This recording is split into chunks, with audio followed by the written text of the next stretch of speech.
आज हम पुनः भगवत चरणारविंदों में अपने आप को समर्पित करके अपने जीवन की इस यात्रा को परमार्थ की ओर बढ़ा रहे हैं।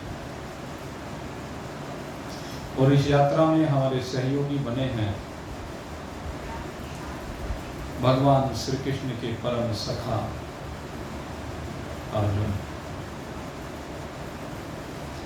अर्जुन के सन्मुख जब भगवान ने अपनी विभूतियों का वर्णन किया तो अर्जुन कहता है कि प्रभु, जो आप कह रहे हैं वह बिल्कुल सत्य है, क्योंकि आप ही,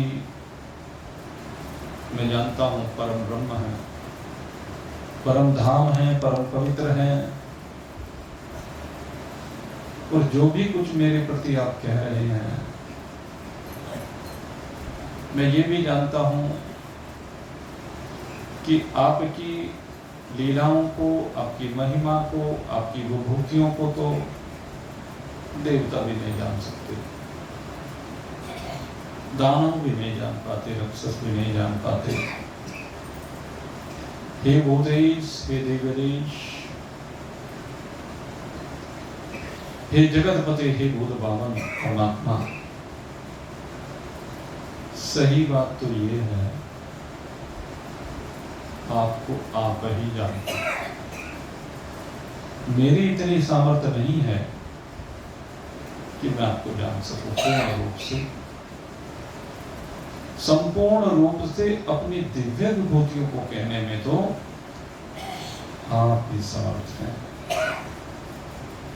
क्योंकि अपने आप को आप ही जानते हैं।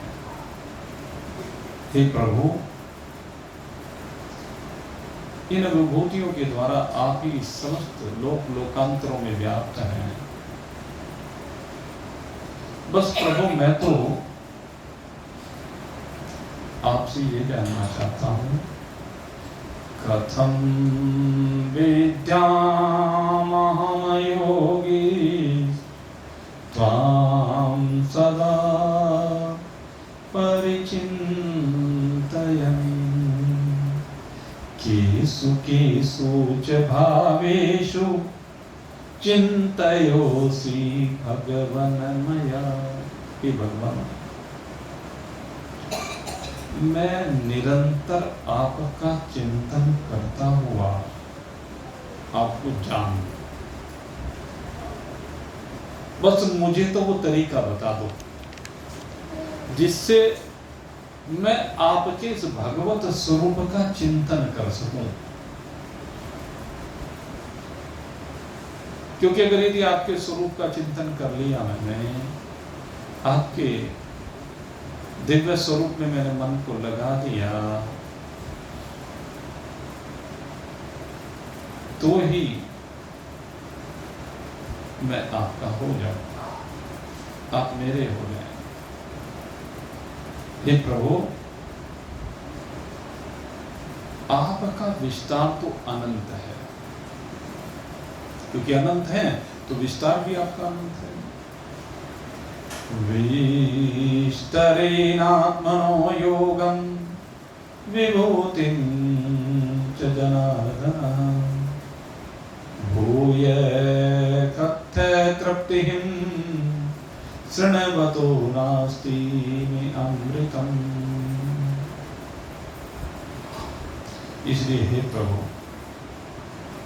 मैं आपसे हाथ जोड़ करके प्रार्थना करता हूं, आप जो अपनी विभूतियों का वर्णन कर रहे हैं ना, अब इन विभूतियों को विस्तार पूर्वक, दिव्य विभूतियों को विस्तार पूर्वक मेरे सम्मुख कहिए प्रभु, क्योंकि आपकी इन विभूतियों का श्रवण करने से मेरे कान तृप्त नहीं हो। गोस्वामी जी महाराज ने एक बात तो कही थी, कान तृप्त ना हो भगवत महिमा का श्रवण करते करते, निरंतर भगवत महिमा का श्रवण करते रहें। और कैसे हो जाएं हमारे कान? जिनके श्रवण समुद्र समान,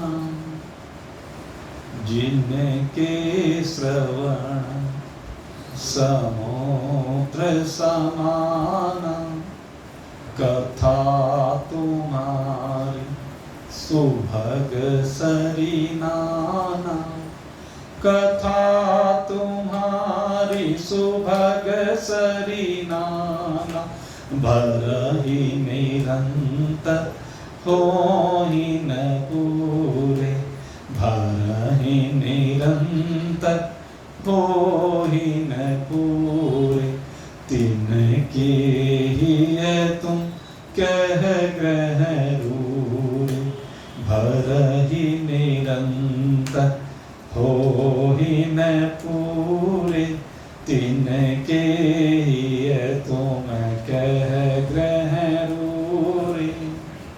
हे प्रभु, सही बात तो यह है कि आपकी इन विभूतियों को सुनते हुए, इन लीलाओं को सुनते हुए, आपका चिंतन करते हुए, आपका गुणागान करते हुए मेरे कान कभी तृप्त ना हो। जिस प्रकार से समुद्र नदियों के जल से कभी परिपूर्ण नहीं होता, निरंतर नदियों के जल को ग्रहण करता रहता है, उस अमृत में जल को ग्रहण करता रहता और आनंदित होता रहता है, कहते उसी प्रकार से हमारे कान निरंतर भगवान की महिमाओं का गुणागान सुनते हुए कभी तृप्त ना हो, कभी अघाए नहीं, क्योंकि ये अमृत है। यही वो अमृत है जो हमारे कानों में प्रवेश करके हमें अमरता प्रदान करता, हमें मृत्यु के दुख से बाहर लेकर जाता है, मृत्यु की कल्पना को समाप्त कर देता है। ये वेदांत का वो दिव्य ज्ञान है जिसका श्रवण करने से फिर मृत्यु रहती ही नहीं है। इसलिए अर्जुन प्रार्थना करता है, प्रभु बताइए मैं क्या चिंतन करूं, किसका चिंतन करूं, किस प्रकार से चिंतन करूं। भगवान कहते हैं तू भाव से कर। सबसे बड़ी बात क्या है? भगवान कहते हैं तू भाव से कर, मैं तो भाव का भूखा। अगर यदि तू मेरा नाम ले भाव के साथ तो मैं तेरा हर काल में। तस्मात् सर्वेषु कालेषु मामनो स्मर कर्मचर, मयि अर्पित मनोरबुद्धि मामे वैश्य संशय। क्या तो तू मुझे प्राप्त होगा, इसमें जरा भी संशय नहीं। अगर भाव के साथ आपने भगवान का भजन किया, भगवान का नाम लिया, तो भगवान आपसे दूर नहीं है। ये जब भजन होता है ना, इसमें जो डूब जाता है ना, ये जो जाप होता है इसमें जो डूब जाता है, ये जो वेदांत का श्रवण होता है जब इसमें डूब जाता है ना, तो परमात्मा के साथ इसी में एकाकार हो जाता है। इसीलिए हमारे एक परम दिव्य महान विभूति गीता भवन से संबंधित रही है, और आज देश भर में जिनके साहित्य को सब पढ़ते हैं, प्रवचनों को सुनते हैं, और जिनको उनके दर्शन का लाभ मिला है, जिनके मुखारबिंद से प्रवचन सुनने का लाभ जिसको भी मिला है, वो उनके स्वरूप को स्मरण करते करते कभी अगाते नहीं। ऐसे हमारे दिव्य महान पुरुष स्वामी राम सुखदास जी महाराज एक भजन बहुत बोला करते थे, गिरधारी राम जी। कहते बस बड़ा दिव्य भजन है, इसको समझने की आवश्यकता है, इसमें जीने की आवश्यकता है। और जब ये भजन बोला जाता था ना, एक बार चूंकि मैंने खुद सुना गीता भवन में, तो बड़ा दिव्य भाव था। वहाँ दो ही भजन विशेष रूप से एक और हुआ करता था, इसके अलावा मैं तो थारो थारो था, प्रभु जी मैं तो थारो थारो। एक भजन तो स्वामी जी बहुत गुनगुनाया करते थे, और दूसरा भजन एक था, बड़ा दिव्य भजन था, वो आज मन हुआ है उनको स्मरण करते हुए।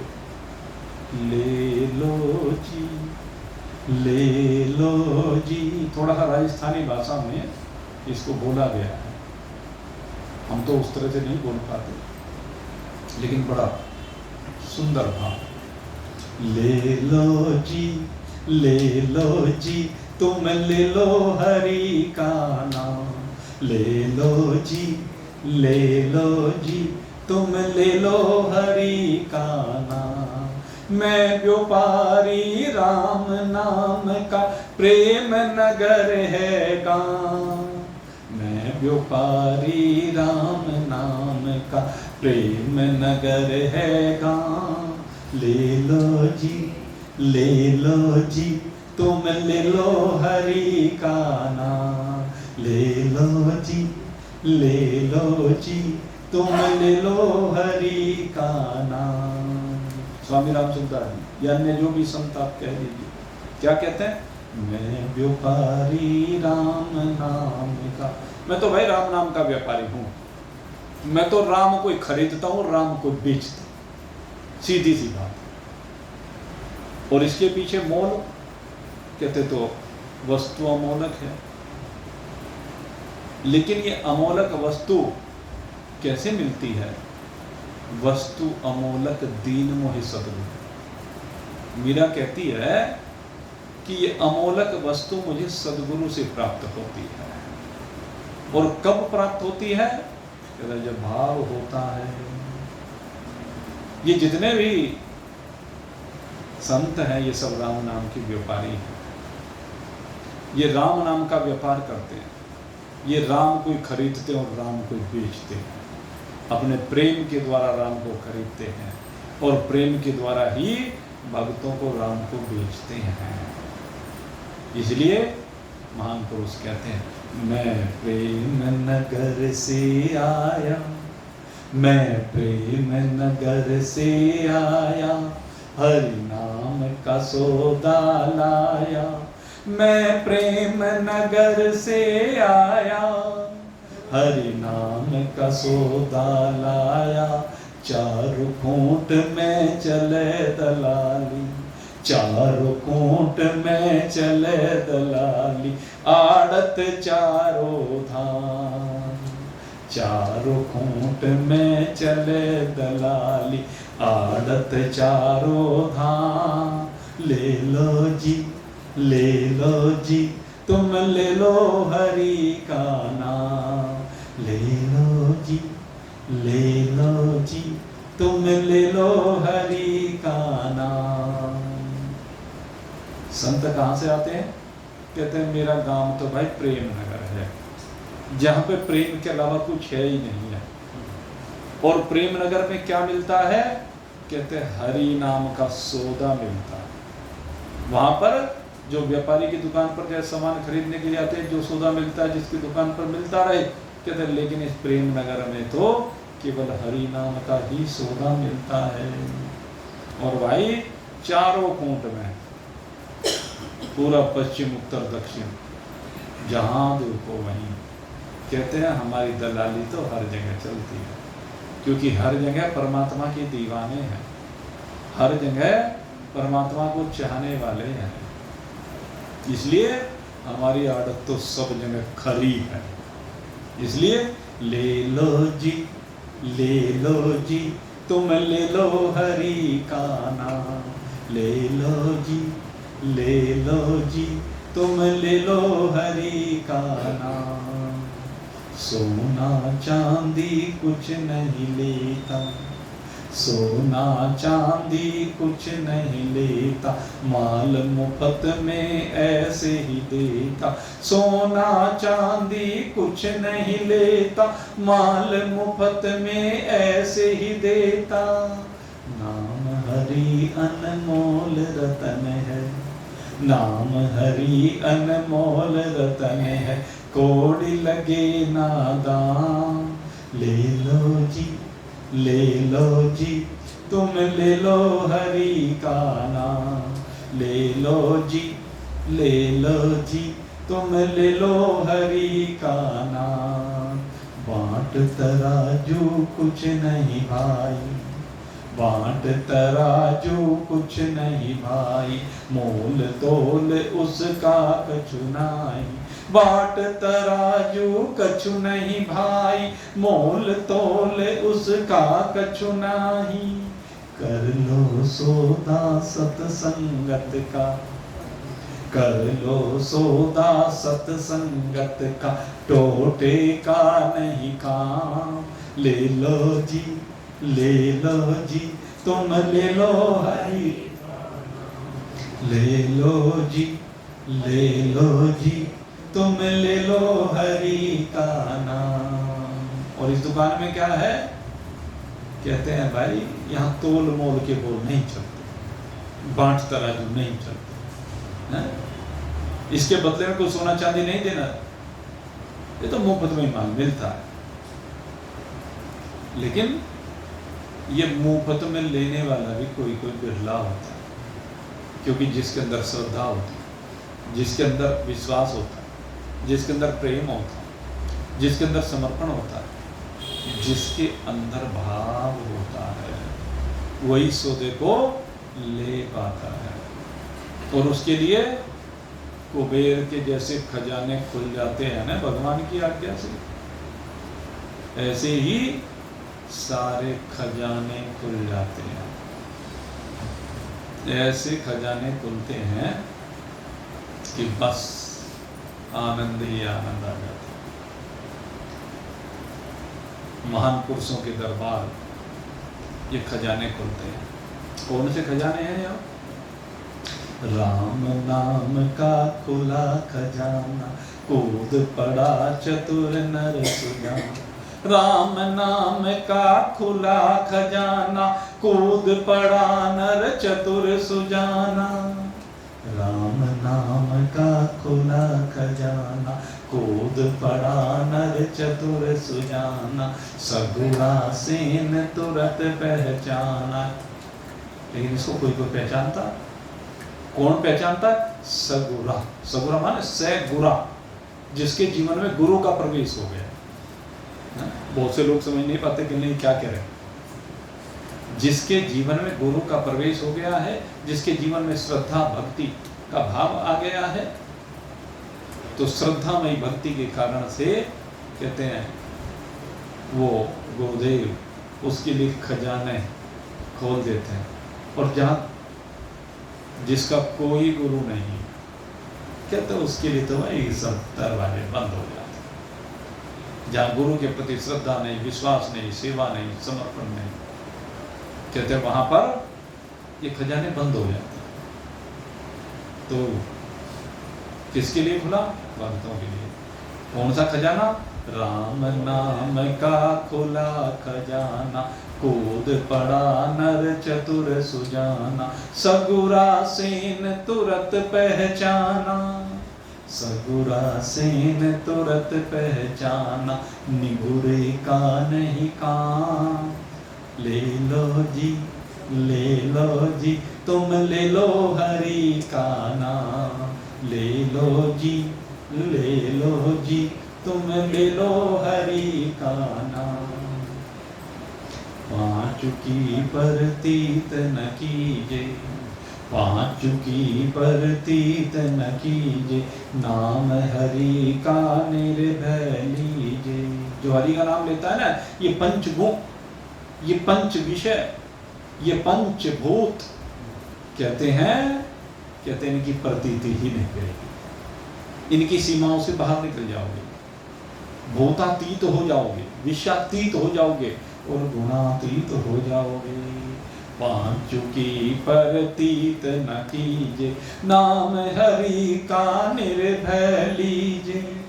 मगन हो यह हरि के गुण गाओ, मगन हो यह हरि के गुण गाओ। भज लो सीताराम। ले लो जी, ले लो जी, तुम ले लो हरि का नाम। ले लो जी, ले लो जी, तुम ले लो हरि का नाम। बहुत सस्ता है। सस्ता माल नफा है भारी, सस्ता माल नफा है भारी। सहस्र गुणी देव साहूकारी, सस्ता माल नफा है भारी। माल सस्ता और नफा भारी है। सस्ता माल नफा है भारी, सहस्र गुणी देव साहूकारी। 1000 गुना, और 1000 गुना भी कहने में आता है, अनंत गुना है भाई। सस्ता माल नफा है भारी, सहस गुणी देव साहूकारी। कर लो सुरता राम भजन में, कर लो सुरता राम भजन में, मिल जाए राधे श्याम। ले लो जी, ले लो जी, तुम ले लो हरि का नाम। ले लो जी, ले लो जी, तुम ले लो हरि का नाम। क्यों? नाम हरि अनमोल रतन है, नाम हरि अनमोल रतन है। सब धन से यह ऊंचा धन है, सबसे ऊंचा।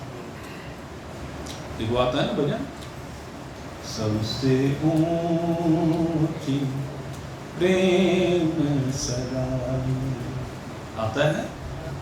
तो ये बात कह रहे हैं, सबसे ऊंची है ये प्रेम की जो मंजिल है ना, ये जो प्रेम का फल है, इससे बढ़कर के कुछ नहीं हो सकता। इसीलिए कहा नाम हरि अनमोल रतन है, सब धन से ये ऊंचा धन है। नाम हरि अनमोल रतन है, सब धन से ये ऊंचा धन है। कह गिरधारी लाल और धन, कह गिरधारी लाल और धन, मिथ्या जान तमाम। ले लो जी, ले लो जी, तुम ले लो हरि का नाम। ले लो जी, ले लो जी, तुम ले लो हरि का नाम।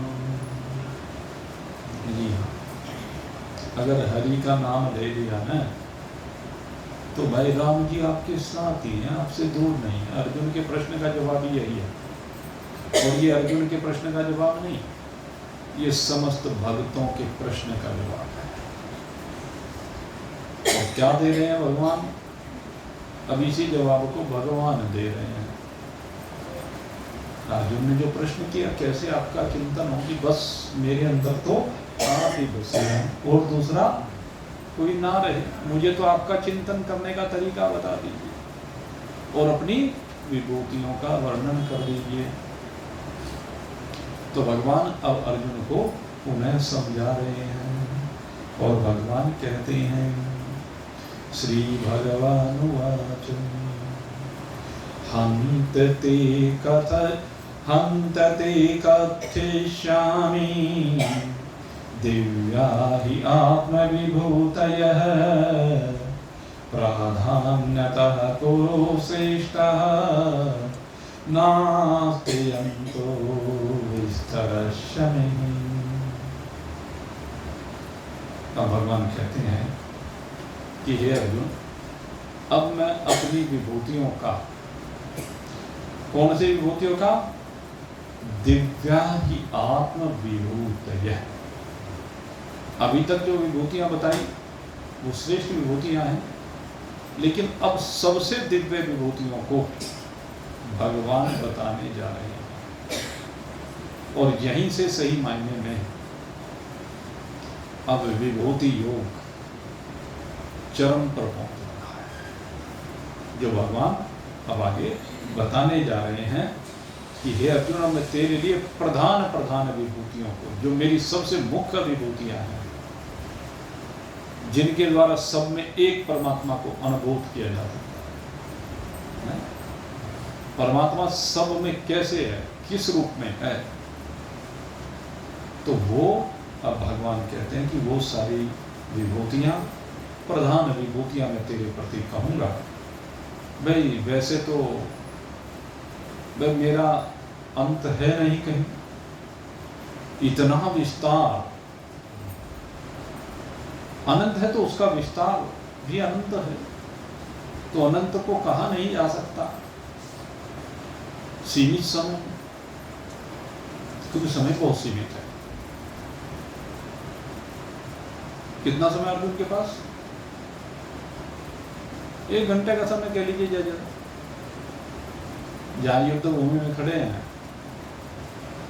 भगवान अर्जुन को, जहां पर उपदेश दे रहे हैं, भाई जब युद्ध के लिए आमने सामने खड़े हो तो कितने समय तक कोई प्रतीक्षा कर सकता है? और वो भी तब जबकि उपदेश कोई और को सुन नहीं रहा। उस उपदेश को वहां पर केवल अर्जुन सुन रहा, क्योंकि भगवान ने अर्जुन के रथ को मध्य में लाकर के खड़ा कर दिया, ऐसी जगह पर लाकर खड़ा कर दिया जहां से इधर पांडव पक्ष वाले दिख रहे, इधर कौरव पक्ष वाले भी, बीच में जो गैप है उसके बीच में। अब न पांडवों को सुने न कौरवों को सुने। वो तो क्या है कि भगवान के प्रति श्रद्धा है और किसी की हिम्मत नहीं है। जो दुर्योधन जो उनसे युद्ध कर रहा है उसकी भी हिम्मत नहीं, उसने देख लिया है और उसे वो युद्ध भी इसलिए कर पा रहा है कि उसे पता है कि भगवान शस्त्र धारण करेंगे नहीं। लेकिन उस मूर्ख को पता नहीं यहाँ शस्त्र की नहीं, समय शास्त्र की आवश्यकता होगी और शास्त्र के आगे सब शस्त्र पे लगे। शास्त्री तो है, तो यहाँ पर कितना समय? तो इसलिए संक्षेप में भगवान अपनी विभूतियों का वर्णन करते हैं और सबसे पहले भगवान क्या कहते हैं सार रूप में। ये इस बार जो श्लोक बोला है भगवान ने, ये सार है, बस समझना तो यही है। अगर इसको समझ लिया तो सब कुछ समझ में आ गया। जो कहते हैं ना कि जिसको जानने के बाद कुछ जानना शेष नहीं रहता, वो ये मंत्र है। इस मंत्र में वही कहा है भगवान ने, जिसको जानने के बाद कुछ जानना शेष ही न रहे। क्या कहा? अहम आत्मा गुणाकेश, अहम आत्मा गुणाकेश सर्वभूतांश स्थितः। असली सार तो बस ये, अहम आत्मा, मैं कौन हूं? मैं आत्मा हूं। भगवान अपने को भी आत्मा कह रहे हैं, यहां परमात्मा नहीं कहा, आत्मा का। इससे सिद्ध होता है कि आत्मा और परमात्मा दोनों के बीच का भेद भगवान ने यहां मिटा दिया। अहम आत्मा, हम बार बार क्या कहते हैं कि हम क्या हैं? आत्मा है। अहम आत्मा, अहम आत्मा, और स्वयं आत्मा ब्रह्मा। ये आत्मा ही ब्रह्म है। भगवान ने क्या कहा? अब ब्रह्म कह रहा है कि मैं आत्मा हूं, इससे बड़ा प्रमाण और क्या चाहिए? हम अपने को आत्मा तो कहते हैं लेकिन परमात्मा नहीं मानते। और भगवान जब कह रहा है कि मैं आत्मा हूं, जब भगवान अपने आप को आत्मा कह रहे हैं, तो फिर आप अपने आप को भगवान मानने में, परमात्मा मानने में क्या संकोच करते हैं? समझिए इस बात को। भगवान समझा रहे, वेदांत का ज्ञान यही है। आप सारी जिंदगी शरीर मानते रहते हो अपने को। भगवान कहते हैं तू शरीर नहीं है, शरीर तो आने वाला है और जाने वाला है। जैसे अर्जुन के पास थोड़ा सा समय है युद्ध प्रारंभ होने में, ऐसे हमारे पास भी भाई थोड़ा सा समय युद्ध के प्रारंभ होने में। ज्यादा समय नहीं बचा हमारे पास, हमें तो युद्ध लड़ना है। मौत सामने खड़ी है, सारे कौरवों और पांडवों की मौत सामने खड़ी है। मौत से लड़ना है सबको। उस युद्ध में सब मौत से तो लड़ रहे हैं कि देखें, हम मृत्यु का भोजन बनाते हैं, मृत्यु हमारा भोजन बनाती है। यही तो लड़ाई है, कौन जिएगा कौन मरेगा। और हम कहते हैं कि तुम जीने और मरने दोनों की सीमा से परे हो, तेरे में मृत्यु है ही नहीं। क्यों? अहम आत्मा गुड़ाकेश। हे अर्जुन, मैं एक आत्मा हूं। और कौन सी आत्मा हूं? सर्वभूताश स्थितः। सर्वभूताश है स्थित है। मैं कैसा आत्मा हूं? सर्वभूताश है, भूतों के अंदर। ये जो भूत प्राणी जितने भी हैं, जिन भूतों से स्थूल और सूक्ष्म शरीर बना है, ये तो उसके अंदर, मैं उसके अंदर स्थित हूं। कहां? कहते हृदय रूपी देश में। परमात्मा कहां है? हृदय रूपी देश में बैठा हुआ। कहते मैं सबका आत्मा बनकर के बैठा हूं, सबके हृदय में बैठा हूं। तो जो सबके अंदर आत्मा है वो कौन है? परमात्मा है। यही समझना, अयम आत्मा ब्रह्म। हमारा ये आत्मा ब्रह्म ही है। यही बात भगवान श्री कृष्ण सबसे पहले समझा रहे हैं कि समझ ले, सबके अंदर आत्मा रूप से मैं ही बैठा हूं। और इसी को विभूतियों के रूप में कहेंगे भगवान। अहम आदिश्च मध्यम च भूतनामंत एव च। कहते आदि भी मैं ही हूं। आदि माने आदि। समस्त भूत प्राणी जहां से प्रारंभ होते हैं, ये भूत सृष्टि जहां से प्रारंभ होती है, गुणात्मक सृष्टि जहां से प्रारंभ होती है, कहते इन सब का आदि मैं ही हूं। इन सब का आदि मूल मैं ही हूं। और अंत भी मैं ही हूं, और मध्य भी मैं ही हूं। एक उदाहरण, सबसे पहले सोना होता है। सोने से क्या बनता है? आभूषण। और आभूषण जब बनता है तो उसमें क्या मिलता है? खोट। सोने से आभूषण तब बनेगा जब उसमें खोट मिलेगा, तभी बनेगा ना। यहां स्वर्णकार बैठे हैं कहीं, बिना खोट के भाई आभूषण बनाते हो क्या कोई? दूसरे जी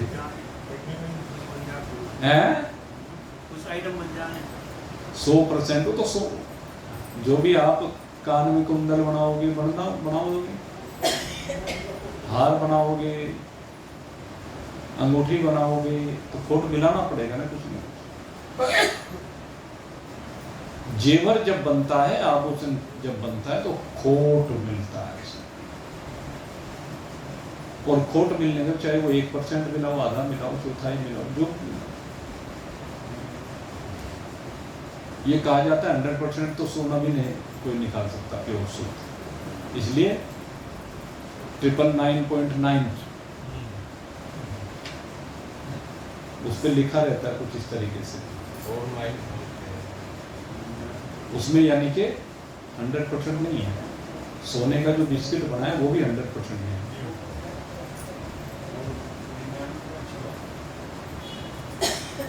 तो खैर, भाव को समझने की बात है। सोने से जब आभूषण बनता है तो उसमें कुछ खोट मिल जाता है। और जब आभूषण पुराना हो जाता है, टूट जाता है, उसको बेचने जाते हैं तो क्या होता है? उसमें से खोट निकाला जाता है। जो खोट मिलाया गया उस खोट को निकाला जाता है और निकाल करके फिर से खरा सोना बनाया जाता है। पहले क्या है? सोना है। अंत में क्या है? सोना है। अंत में भी सोना ही रहेगा। बीच बीच में थोड़ा सा खोट मिल जाता है। यही संसार है। जो बीच बीच में थोड़ा सा खोट मिल जाता है वही संसार है। वही रोना है, हैं? वही रोना है। संपत कोट में आवाज इतने बैठे। अब इस खोट को पहचानना है। जिसने इस खोट को इस मध्य में समझ लिया, व्यक्तादि भूतानि व्यक्त मध्यानि भारत, मध्य में जो अव्यक्त से व्यक्त होकर के प्रकट हो गया, बस इसको पहचान। इसमें जिसने उस खोट को पहचान लिया, खोट क्या है? 3 गुणों का खोट है, पंचभूत का खोट है, और ये दोनों मैं नहीं हूं, ये कल्पित है, ये माया है, प्रकृति है। और मध्य में जिसने इस खोट को निकाल करके अपनी वास्तविकता को समझ लिया, तो वो क्या है? खरा सोना है। बताओ, सोने से अलग फिर कुछ है क्या? खोट निकालते सोना ही तो है।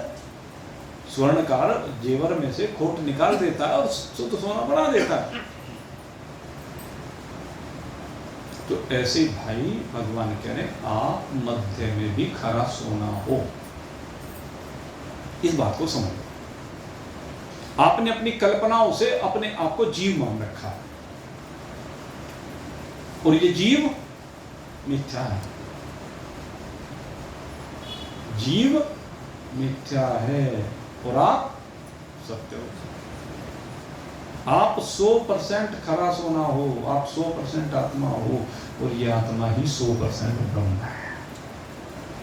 यही बात भगवान समझा रहे हैं। संसार में किसी को भी देख लो, उसी में भगवान के अलावा कोई वास्तविकता नजर नहीं आएगी। यही बात अब भगवान इस मंत्र से अपनी श्रेष्ठतम विभूतियों का वर्णन करने जा रहे हैं। और इन श्रेष्ठतम विभूतियों में सबसे पहले भगवान ने क्या कहा? आदित्य नामहं विष्णु, आदित्य नामहं विष्णु, ज्योतिषां रवि अंशुमान्, मरीचिर्मरुतामस्मि, नक्षत्राणामहं शशिः। यहाँ से भगवान ने अपनी दिव्य विभूतियों का वर्णन किया है। सबसे पहले बताया कि मैं कौन हूँ? विष्णु। सुन लेना भाई, विशेष रूप से मैं जो से अपने को,